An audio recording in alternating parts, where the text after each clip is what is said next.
My name is Cecilia Berghäll. I started off as a dancer and a film analyst, and I work as a creative producer and also a scenographer now.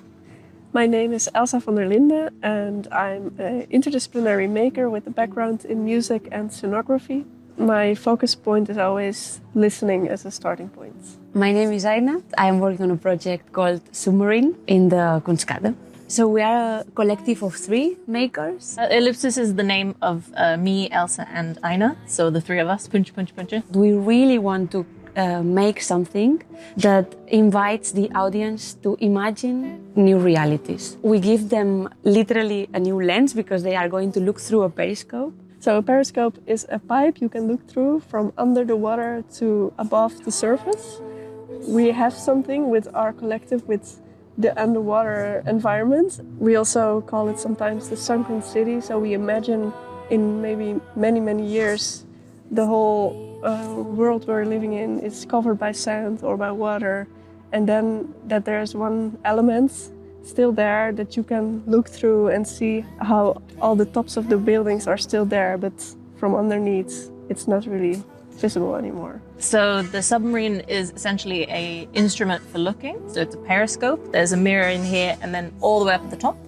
And the idea is that by looking through a periscope, the world that you look at shifts slightly. So instead of seeing directly what's in front of you, you start seeing the tops of buildings and of trees and things that are a bit further away, things that you wouldn't notice in your everyday life. One of the goals of our collective is always to try to open people's imagination or to start being imaginative about the world that they're in and seeing if there's stories or puzzle pieces, anything like that in the ordinary world. The experiences that I create are always based on the ears of the spectator. So if you're here, what do you actually hear?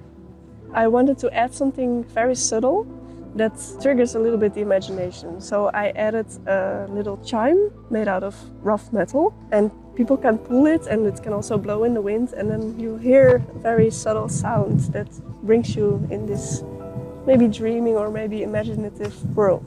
So this is the periscope. It's got 2 handles. You can interact with it in a couple ways. You could just stand outside the box and look through and turn it slightly.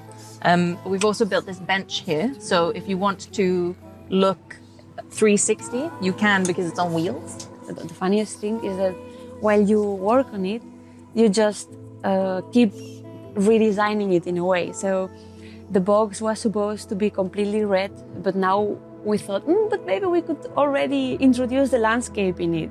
Another thing we have is these little red skyline pieces that we're going to hide on the top of the scaffolding and also in the environment. So sometimes the periscope will pass by a building that's not real, and it kind of adds a layer of that imagined space into the pipes of the surroundings. I'm really looking forward to the year, also how the seasons will influence the work and how, if it's winter and it's really cold or there's no leaves here, what you will see and what stands out of it.